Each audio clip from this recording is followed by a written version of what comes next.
President Trump just floated the idea of the potential for 50-year mortgages. Pulte said, thank you, and we are indeed working on that 50-year mortgage. On top of that, over the weekend, we had information come out about the possibility of $2,000 stimulus checks. Let's talk about its market's impact, maybe why this could be happening, and more importantly, how we can take advantage of what might take place in these markets. We're going to talk about the market conditions, give you updates there, the expected moves, and some various signal charts to get you prepared for the week ahead. You're watching the Stock Market Brief Show.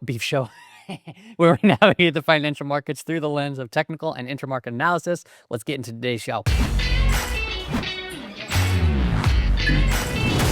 All right, ladies and gentlemen, I wasn't planning on making a weekend video, but with all the news that's been dropping, these type of things have impacts on the markets and they have impacts on emotions. And when there's high emotions, especially in the marketplace, you see that in the price action and you could take advantage sometimes of this. So we got to plot out some various scenarios that could potentially happen. Now, as far as news, we still do have the government shutdown. And because of this, we got some recent data around consumer sentiment nearing record lows. So here's the index of consumer sentiment. Yep, this is just a survey, but you can see that when we go down sharply, we've seen many times it's near recessionary times. And if we continue on, you could look at something like the consumer expectations. It's also floating around all lows, and the current economic conditions, it's floating around these all-time lows here as well. And then you pair this with some of the Federal Reserve data, something like the transitions into serious delinquencies, 90+ days. Obviously, student loans, we've been seeing this go up. Credit cards have flattened out a little bit, but we're still seeing them,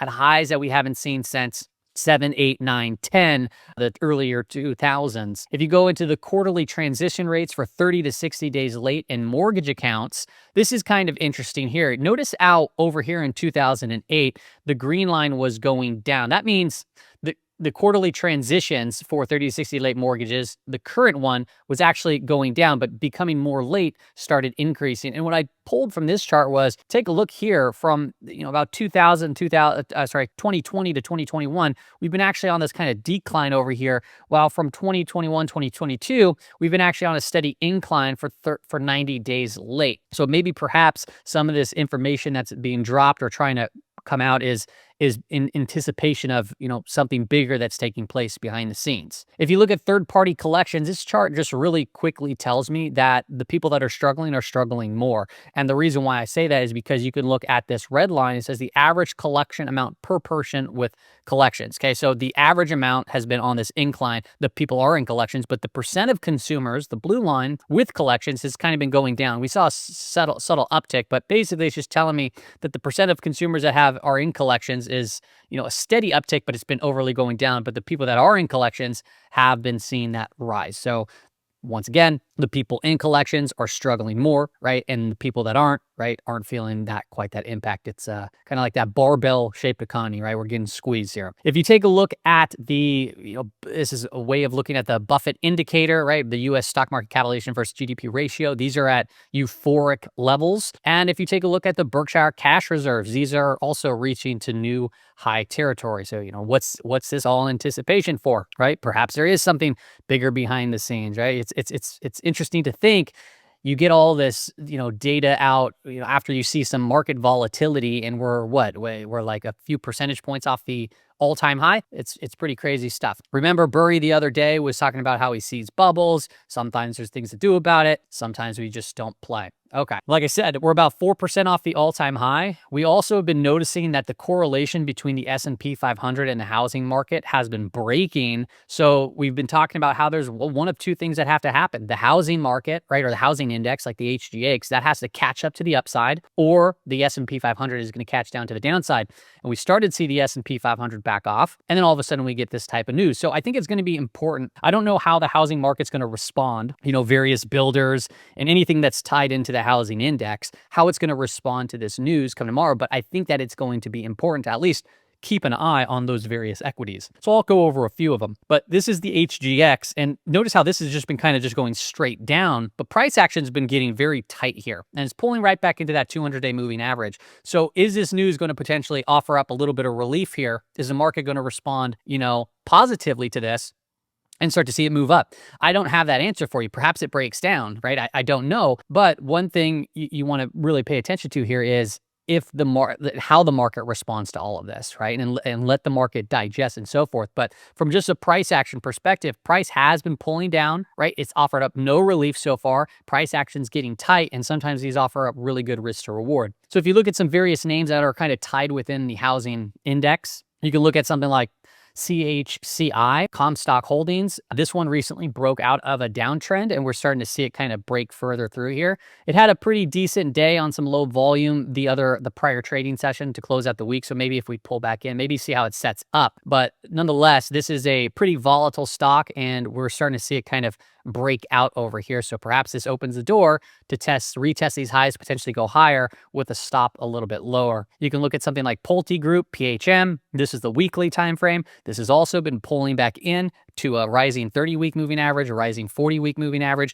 and we've had back-to-back inside trading weeks over here. So price action as well as here has been getting tight. And you can look at all kinds of names, right? You can look at like Toll Brothers, right? Lennar, PHM. There's so many different builders out there, and there's so many different equities that are related to housing market. You can look at something like Restoration Hardware, right? Retail furnishing names like Our House, like the list goes on, but you just want to kind of see how the market responds. Here's another one that's kind of falls within the same building aspect, Train Technologies. I believe this is more of an industrial name, but this one had earnings, right? We saw a nice big pump on earnings, right? Create a nice, just move here. And now we're just consolidating, pulling back into a rising 20, 50 days kind of flat. And we recently broke out kind of this tighter little base. So perhaps this opens the door to retest these highs and potentially even higher in the very near future for something like Train Technologies. As far as the week performance goes, the top performers here on my list, the dollar and the 10-year yield from a week-to-date perspective, they were still down, but they did perform relative better to the other index products. And when that's the case, right, you typically see the market kind of struggle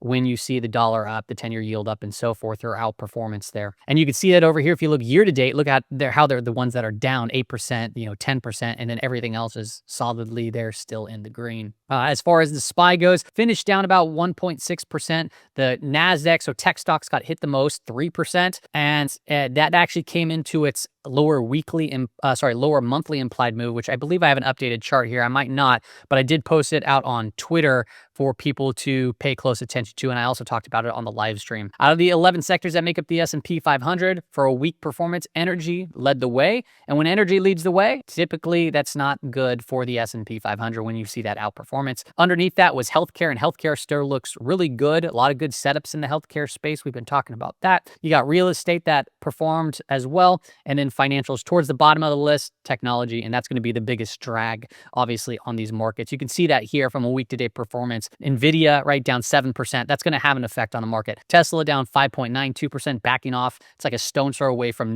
brand new all-time highs. Microsoft down 4%. Apple flat. Amazon flat. Google, I'm going to call that flat too. And you have Meta down about 4%. So if we take a look at the weekly performance of the S&P 500, like I said, down about down almost 2%. And it was a pretty big volatile trading week, and we did see quite the recovery on Friday. We'll see if that turns into anything more. I do want to call out that the histogram on the MACD is still continuing to decline, and this is starting to flatten out to roll over. Hasn't quite yet, and we've seen that in the past when we actually get rollovers, right? We've seen more volatility actually kind of bring into the marketplace, such as over here too as well. I guess over here, but that was a quick hit. That was a pandemic. So we'll continue to monitor that. As far as the daily time frame goes, right, we're about from high to low, about a 4% pullback. Is it anything crazy? Not really. We did finish at the highs on Friday, a big recovery from the lows. We'll see here what the market brings. And in order to do that, we got to look at the market conditions and look at the smaller time frames to see if this market has kind of healed itself, if we save the market on Friday. And right out of the gate, I'll start with the direction of the 5-day moving averages, looking at the SPY, the Qs, IWM, semiconductors, biotech, and DIA. And what do you see here right out of the gate on these 30-minute time frames? Downtrends, right? So you have a high, high, high, a low, a low, a low across the board. What is that? Lower highs and lower lows across the board with a declining declining 5-day moving average. So once again, this is still a downtrend in the shorter term. In the larger picture, we are still in an uptrend. So on the shorter time frame, you can either try to prove to yourself that you're correct, or you wait for the market to prove itself that it's actually fixed. And in order to do so, maybe perhaps we go up higher, maybe we gap up. I don't know what this news is going to bring, but maybe see price action pull back, right? And see if we can put in and establish at least the potential there for a higher low. We need a higher low. Right now, we've just kind of V-bottomed, right? We V-bottomed here and we kind of V-bottomed right over here.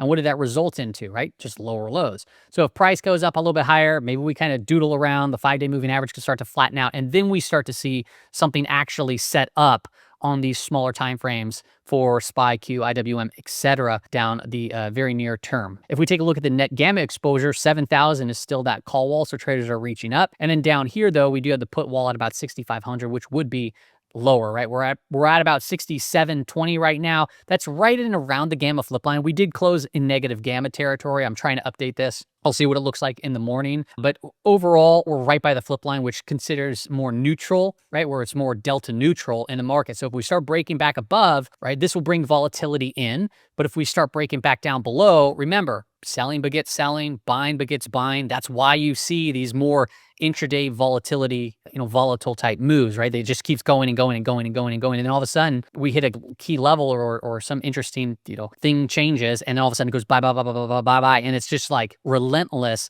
back and forth. That's volatility. Now, if we stay underneath the gamma flip line and potentially head lower, remember, we still have vol control funds that can add into the selling. But now, since that one big down day a few weeks ago or a week ago or so, the vol control funds have, you can see that they fell off substantially over here. So if we start to get back above the gamma flip line and it starts to recover, they can become net buyers, right? And this could actually help flows to the upside in equities. So that would be a more positive tune. Now, if we continue lower, right, we could still have CTAs jump in and become sellers, right? You can see it's down ticked here a little bit. And we've been talking about how they're, kind of exhaustively high levels, which we've seen in the past. So if CTAs start to really apply to this sell side pressure and vol control funds, that's where you really get some wicked combinations of movement from an intraday and maybe potentially longer perspective in the equity markets. If we take a look at the the volatility futures curve, it's still not in backwardation. It's in contango. So is there problems right here and now?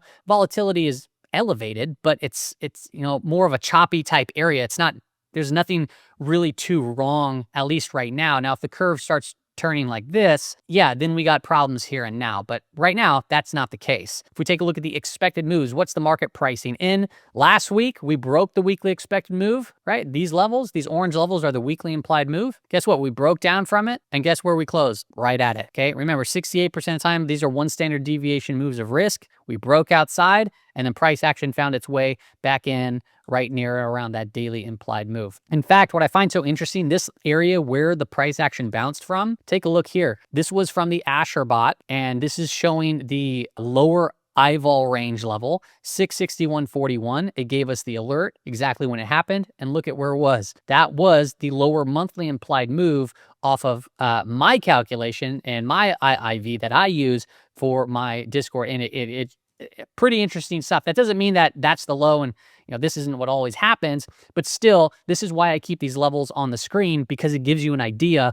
of what the market's pricing in for risk, and you can see price do this. We've seen it before, or undercut it, and then you have a high probability of it coming back, and so forth. So if I give you the updated weekly implied move, market's looking at a pretty large implied move. In fact, it's at about $12.48 of expectations, okay? And every week this quarter, we've tagged the weekly implied move. So yeah, the S&P 500, the probability of going $12 to $13 plus or minus, it's high once again. So I would be looking up here at about 683.50, down here to about 658. That's the implied move for the entire week. For the day, going into the Monday, you have about 676, 677 to the upside, 664 to the downside. I want to reiterate, this right here is the month-to-date VWAP, that blue line. This blue line is the quarter-to-date. We're below both of them. We're below a declining 5-day moving average. That white line is the all-time high VWAP. We're below that, right? So the price action has, if it comes up here, look for the pullbacks, look for consolidations, look for it to, set up better risk to rewards. If it goes straight up and you buy right here, right, you didn't wait for any digestion, so you might be right in the longer time, but you've got to just see how it sets up, right? If it goes like that, is that the best time to enter when you see price action move straight up like this? No, you got to let it digest, right? There's possibilities that it keeps going straight,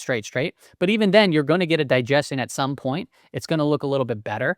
and so forth. Now, if it doesn't, keep an eye at these lower levels, the lower daily, the lower monthly range over here, or the lower weekly, right? If we come back around, what would that look like? It would just be the continuation series of lower highs and lower lows. All right. Once again, you can see here, this is the quarter. This is the entire quarter, all the days traded in the quarter. And these orange lines are the weeks. And you can see we tagged it, we exceeded it, we tagged it, we tagged it. And then we closed basically slightly outside of it. It's basically on it. Let's be real, but it did close slightly outside of it there. So we've had 2 closes outside. Okay. So we've tagged it every week. Now we're looking at this. We have yet to tag a month to date expected move. That's based off of the, options market, but we did tag the implied move based off of my eyeball calculation there. All right, let's go ahead and look at some of the signal charts. If I pull that up. Oh, and by the way, the Qs did tag the lower monthly implied move and my lower eyeball range as well, or just came right into it. As far as the BP, the bullish percent charts, the S&P 500 did move into an oversold condition. Crazy, right? We're only down, 4%, 3% from off the all-time highs, but we did come down into the oversold condition as far as the RSI goes. As far as the NDX, NASDAQ, right? This is also the lowest reading we've seen since April, and we did move into an oversold condition there, right? Bullish percent index for the NASDAQ composite, oversold condition over here on the RSI. The NYSE, oversold condition for the NYSE. Crazy, right? All this is pretty crazy. Look at the technology sector. It's now moving into an oversold condition as well. And you can see we talked about these bullish divergences prior over here, and it led to a nice market rally. Now we're moving into an oversold condition. The discretionary sector, right? Also, they think of these as the wants. We have a bullish divergence that's forming. So maybe this is all setting up for that year-end rally. Maybe it's not. Maybe there's a bigger breakdown. But from a shorter term signal perspective, we are getting some frothy signals. And remember, oversold, right? I want to make this clear. Oversold can remain oversold, right? For a while. Overbought can remain overbought for a while. But in the shorter time frame, if you get strong moves directionally and you don't get any relief and this happens, you typically do get some sort of, relief bounce in the near future. And that's why I point this out. In bear markets, remember, it goes down, goes down, goes down. It sucks people in, and then it takes down another leg, right? In big bear markets, you typically see waves of 3, large waves of 3. But, that's, once again, we're 4% off the all-time high. If we take a look at the NASDAQ summation index, this one I find a little bit interesting here. We've been getting, this is the summation index over here, but we did cross down below 0, which we haven't seen that cross below 0 since December of 2024, right? That was a cross below 0. We've been below 0 up until the point of May, and then we started going higher. And as the market's been pressing higher, this is just diverging here. And if you look at the NASDAQ McClellan oscillator, we've also been holding below 0 here. So it's not like the cleanest picture looking at these indications. It shows that there's some weakness kind of under the surface. We'll see here what that obviously turns into. If I look at the NASDAQ composite divided into the total put to call ratio, this is known as the old fool indicator. It's an old school one, very big time lagging indicator, but sometimes it catches larger trends. So for example, when you have so first off, the line that I just mentioned, the purple line, it's too noisy. So you have to slow it down, smooth it out with some EMAs. I used the 21 and the 50, and you could see these crossovers that take place can lead into buy signals and sell signals. This one was a sell signal. It led to some sell side. This was the buy signal, right? And it led to continuous buying. We haven't had a sell signal yet, but now I'm watching it, right? If it does cross over, we sometimes get whipsaws and so forth, and maybe that will indicate we have some more consolidation or a bigger pullback on the way. That's all I got for you on today's episode. Hope it helps you out, gives you some insight, what to look for going into next week. I'll see you on the next show.